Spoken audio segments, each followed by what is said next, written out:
చచ్చిరి సోదరుల్ సుతుల్ చచ్చిరి. మరీ అంత విషాదంగా పడకయ్యా, ఇంకెవరూ చావలేదు. ప్రత్యేకంగా చావాలా? ఆ భగవాన్ గారు మా వాళ్ళందరినీ మామూలు వసూలు చేయకుండా సిల్వర్ జూబిలీ దెబ్బలు కొట్టి షేపులు మార్చేశాడు. మా రేషన్ షాపుల్లో కల్తీ చేయనీయకుండా, బయట బ్లాక్ లో అమ్మనీయకుండా ఆ రౌడీ నెంబర్ 1 మా మూతుల మీద తన్నాడు సార్. వాడి పాపాన పడి 3 చీరలు 6 ప్యాంటుల్లా ఎప్పుడు ప్యాసింజర్లతో కళకళ్ళాడే మా ఇల్లు కలరా వచ్చిన వీధుల్లాగా పాపం ఖాళీగా పడి ఉన్నాయి. నా బంగారు ముద్దులు పెట్టిన అవమానించి అల్లరిపాలు చేశాడు. నిన్న కాక మొన్న ఈ ఊళ్ళో అడుగు పెట్టి విశ్వరూపం చూపిస్తున్నాడు, మనందరికీ మొగుడై కూర్చున్నాడు. దీనికి అంతటికీ కారణం ఆ అలగా జనం అండి. వాళ్లే వాడికి మీసాలు పెంచారు, నాయకుడిని చేసి వదిలిపెట్టారు. అసలు ఆ బజార్ జనానికి మా నాన్న స్థలం దానం చేయకపోతే మనకి ఇప్పుడు కర్మ ఉండేది కాదు. ఏమన్నావు? ఆ స్థలం మీ నాన్న దానం చేశాడు? లేదు, వాగ్దానం చేశాడు. వాళ్ళు ఇల్లు కట్టుకున్నారు. అయితే ఆ స్థలం వాళ్ళ పేరు మీద లేదన్నమాట. ఇప్పుడు దొరికింది భగవాన్ గాడి నాడీ మండలం. వాడిని దెబ్బ కొట్టాలి అంటే వెంటనే ఆ స్థలంలో మనం పెట్టాలి అమ్యూజ్మెంట్ పార్క్.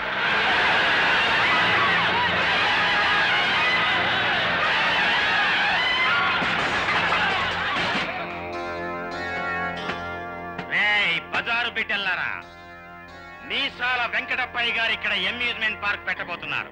అంచేత తెల్లారేలోగా మీరు ఈ స్థలం ఖాళీ చేసి వెళ్ళిపోండి. లేదు మీకు ఈ భూమి మీద నూకలు చెల్లిపోతాయి. వెంకటప్పయ్య గారు తండ్రి ఈ స్థలం దానం చేశారు కాబట్టి ఇంతకాలం మేము ఇక్కడ ఉన్నాం. మీరు మమ్మల్ని ఖాళీ చేయమన్నానికి ఊర కుక్క ఈ అడవి టైగర్ ముందే మురుగుతోంది.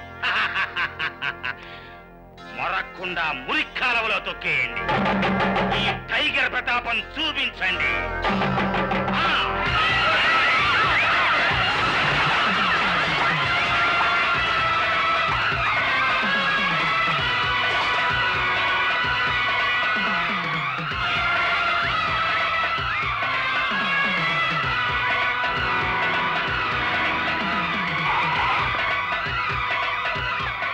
ఏమైంది? ఎందుకలా పడేస్తున్నారు?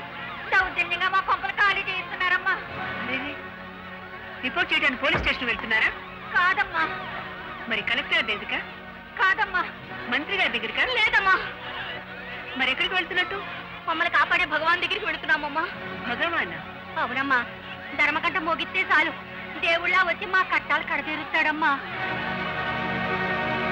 ధర్మగంట మోగిస్తే దేవుళ్ళ వస్తాడా?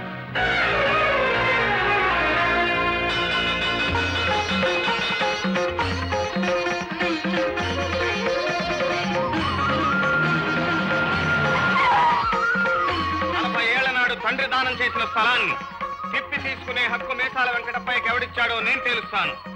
మిమ్మల్ని వీధుల పాలు చేయాలనుకున్న వాళ్ళ మోసానికి మోసంతోనే సమాధానం చెప్తాను. ముళ్ళును గుచ్చిన వాళ్లకు కత్తిగాటు బాధ ఏమిటో రుచి చూపిస్తాను.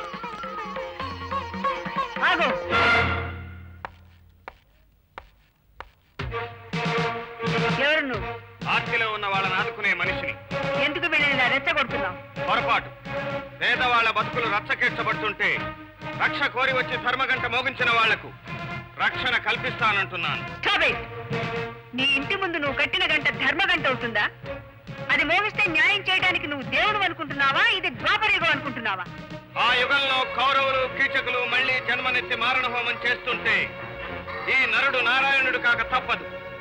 కలియుగంలో ద్వాపరయుగం నాటి ధర్మాన్ని పునఃప్రతిష్ఠ చేసి ప్రజల్ని రక్షించడంలో తప్పు లేదు. నువ్వు రక్షణ పేరుతో రౌడీజం చెలాయిస్తున్నావు, పౌర హక్కులకు వ్యతిరేకంగా ప్రవర్తిస్తున్నావు. మీరు చెప్పే పౌర హక్కుల గురించి నాకు తెలియదు. నాకు తెలిసింది పోరాడే హక్కు, పోరాడి బ్రతికే హక్కు, బ్రతికి బ్రతికించే హక్కు. చట్టాన్ని చేతుల్లోకి తీసుకుంటే జరిగే పరిణామం ఏమిటో తెలుసా? ధర్మాన్ని కాపాడుతామని జాతీయ చిహ్నాన్ని తల మీద పెట్టుకున్న అధికారులు అధర్మానికి అమ్ముడుపోతుంటే న్యాయాన్ని కాపాడటం కోసం చట్టాన్ని చేతుల్లోకి తీసుకోవడం నేరం కాదు. ప్రజారక్షణ కోసం ప్రతిజ్ఞ పూనిన అధికారులందరూ లంచగొండులే అనుకోవటం పొరపాటు మిస్టర్. నువ్వు అరాచకత్వంతో పరిష్కరిస్తానన్న సమస్యను నేను శాంతియుతంగా చట్టపరంగా పరిష్కరిస్తాను. అది మీకు చేతగాని పని. చేసి చూపెడతాను. వాళ్ళ స్థలాలు వాళ్ళకి దక్కేలా చేస్తాను. రాక్షసులతో చేయాల్సింది రణమే కాని రాయబారం కాదని ఆలస్యంగానైనా మీరు అర్థం చేసుకుంటారనే ఈ అవకాశాన్ని మీకు ఇస్తున్నాను. ఎవరి మార్గం విజయం సాధిస్తుందో రేపటి పాటికి నువ్వే తెలుసుకుంటావు.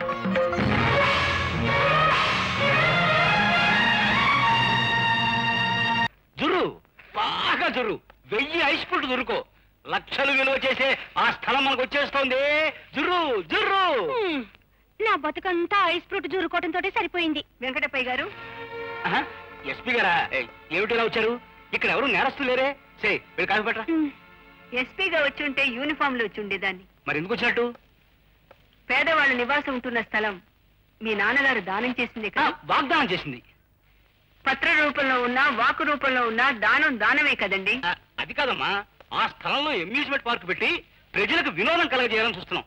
కాదు, ప్రజల్ని దోచుకోవాలని చూస్తున్నారు అని మీరు అంటున్నారు. కాదు, వినోదప్రదమైందని కలెక్టర్ గారు పర్మిషన్ కూడా ఇచ్చారు.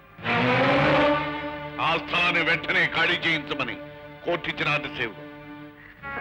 వెంకటప్పయ్య గారు, ఇచ్చిన మాట తప్పి పేదవాళ్ళ నిరాశ్రయాన్ని చేయటం అన్యాయం. ఒక్కసారి మానవతా దృష్టి ఆలోచించండి. ఓహో, మీకు చట్టం మాత్రమే తెలుసు అనుకున్నాం, శాస్త్రం కూడా తెలుసు అన్నమాట. శాస్త్రానికి చట్టానికి ఉన్నది సోదర బంధం. శాస్త్రం కృష్ణుడి భగవద్గీత అయితే చట్టం అర్జునుడు సంధించిన బాణం. ఏదో ఒక రోజున శాస్త్రం ఆ చట్టాన్ని మీ మీదకు గురిపెట్టమని చెప్పక మానదు. నేను మీకు బుద్ధి చెప్పక మానను. మీరు మమ్మల్ని హెచ్చరించడం కాదు, పై ఆఫీసర్లు ఇచ్చిన ఆర్డర్స్ ప్రకారం ఆ స్థలాన్ని ఖాళీ చేయించవలసిన బాధ్యత మీదే. ఇక బయలుదేరండి డ్యూటీకి. ఎస్పీ శర్వాణి గారు.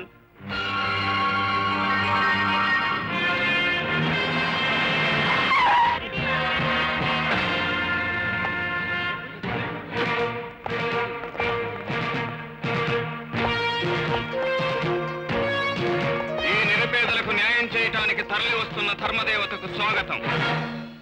ధనమదాంధులకు బుద్ధి చెప్పి దుర్మార్గులకు గుణపాఠం నేర్పే గౌరవనీయులైన ఎస్పీ గారికి సుస్వాగతం. చట్ట ప్రకారం తమరు సాధించిన విజయం ఈ అమాయకులకు తెలియజేయండి. దయచేసి మీరందరూ వెంటనే ఈ స్థలాన్ని ఖాళీ చేసి వెళ్ళిపోవాలి. ఈ కష్టజీవులకు నిలవ నీడ కల్పిస్తామని చెప్పి ఇప్పుడు అన్యాయంగా ఖాళీ చేసి వెళ్ళిపోమంటారా? ఇదేనా మీరు చేసే న్యాయం? ఇదేనా మీరు చెప్పే ధర్మం? మీ వృత్తి ధనవంతులకు అమ్ముడుపోయిందా? మీ గుండె గూండాలకు బెదిరిపోయిందా? ఏమిటి ఎస్పీ గారు, అతను అలా రెచ్చిపోయి మాట్లాడుతుంటే మీరు చూసి చూడుకుంటారు. మీరు వెంటనే వాళ్ళతో ఖాళీ చేస్తారా, లేకపోతే ఈ విషయం కలెక్టర్ గారికి, ఐజీ గారికి రిపోర్ట్ ఇవ్వమంటారా? I know my duty. చూడండి, మీరు వెంటనే ఈ స్థలాన్ని ఖాళీ చేయకపోతే లాఠీ చార్జ్ చేయాల్సి వస్తుంది. మీరు లాఠీ చార్జ్ చేస్తే మేము మా పౌరుషాన్ని చార్జ్ చేయవలసి వస్తుంది. Shut up!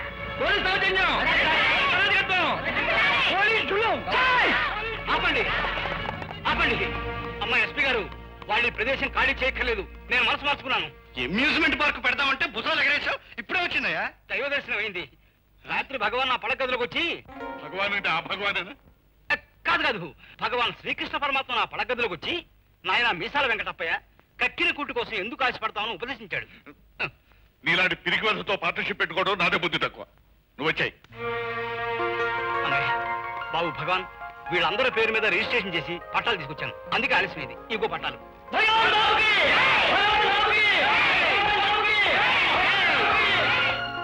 మాతాజీ, మీ లాఠీ గెలిచిందా, నా లౌక్యం గెలిచిందా?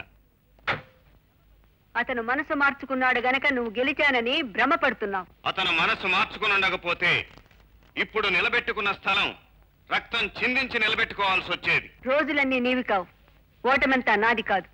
నా కళ్ళెప్పుడూ సంఘ విద్రోహ శక్తుల్ని వెతుకుతూనే ఉంటాయి. ఏదో ఒక రోజు దొరక్కపో. బాబు భగవాన్, మీసాల వెంకటప్పయ్య కల్లో కనిపించిన భగవాన్ శ్రీకృష్ణ నువ్వే కదూ? అసలు ఏం జరిగింది?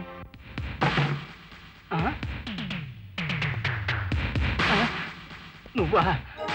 అర్ధరాత్రి పూట బంతులు ఆడుకుంటూ సరాసరి నా పడక గదిలోకి వస్తున్నావేటి? ఏం చేద్దామని?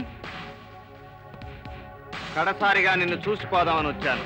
కడసారా అంటే ఊరు విడిచి వెళ్ళిపోతున్నావా? నేను కాదు, నువ్వు వెళ్ళిపోతున్నావు. నేనా? ఎక్కడికి? భూమి నదిలి ఆకాశానికి. ఆకాశంలోకి నేను ఎలా వెళ్తాను? ఈ రెండు పట్టుకో చెప్తాను. ఏమిటి బంతులు నా చేతికిచ్చావు? అవి బంతులు కావు, బాంబులు.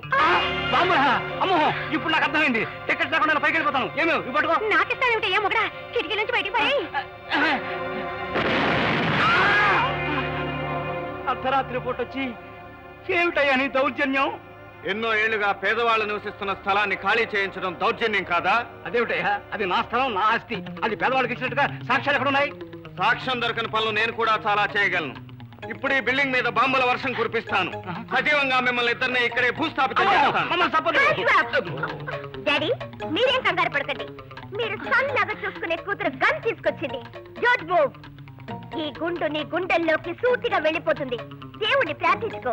Ready one. అయ్యో అందులో తోటాలు లేవమ్మా. తోటాలు లేవా? ఏం పామా గోరింటాకు పెట్టుకుని పూలు పట్టుకోవాల్సిన చేతి పట్టుకుంటావా గన్ను? దాన్ని చేయకు. చూడు వెంకటప్పయ్య, నేను చెప్పేది శ్రద్ధగా విను. రేపు నీ అంతటి నువ్వు అక్కడికి వచ్చి పేదవాళ్ళకి ఆ స్థలాన్ని రాసివ్వాలి. రాసివ్వకపోతే నీ కూతుర్ని నైస్ గా కిడ్నాప్ చేసి నాతో పాటు తీసుకుపోతా. వద్దు వద్దు వద్దు, నా కూతుర్ని చేయకు. రాసి చేస్తాను. రాసిచ్చాకే ఈ అందాలు రాసుని తీసుకెళ్ళి. బాగా చెప్పావు బాబు గుణపాఠం. భగవాన్ బాబు, మా ప్రాణం, మా అమ్మాయి ఎక్కడ? మీ అమ్మాయి మీ ఇంట్లోనే స్టోర్ రూమ్ లో భద్రంగా ఉంది. ఇదిగో తాళం చెవి. మా ఇంట్లోనే ఉందా? వస్తా బాబు. అయ్యో అయ్యో అయ్యో అయ్యో. ఓలమ్మో ఓలమ్మో, మూతి ఎంత గట్టి కట్టించినాడే. 3 రోజుల దాకా ఐస్ ఫ్రూట్ తినలేవే నా కూతురా. ఇవన్నీ ఏమిటమ్మా? నా ముందు 100 ఐస్ ఫ్రూట్లు పెట్టిపోయినాడు. ఓలమ్మో ఓలమ్మో, కళ్ళ ముందే ఐస్ ఫ్రూట్లు అలా కరిగి నీరైపోతుంటే ఎలా తట్టుకున్నావే నా కూతురా? తట్టుకోవడం కాదు పిన్ని, అతన్ని ఐస్ చేసి నా కాళ్ళు పట్టించుకునే వరకు నాకు నిద్ర పట్టదు. అమ్మో అమ్మా, వాడితో పెట్టుకోకమ్మా, వాళ్ళ అసలే రౌడీ కదా.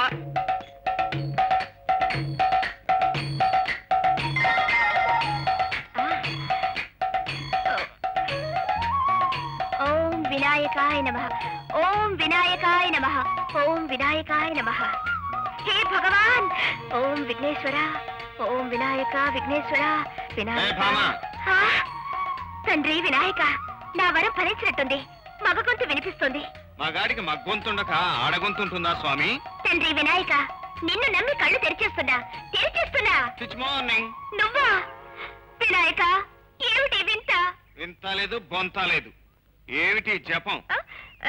ఏముంది, రాత్రి కల్లో ఈ వినాయకుడు కనిపించి నీకు నీ బాబుకి కలలో దేవుళ్లే కనిపిస్తుంటారా?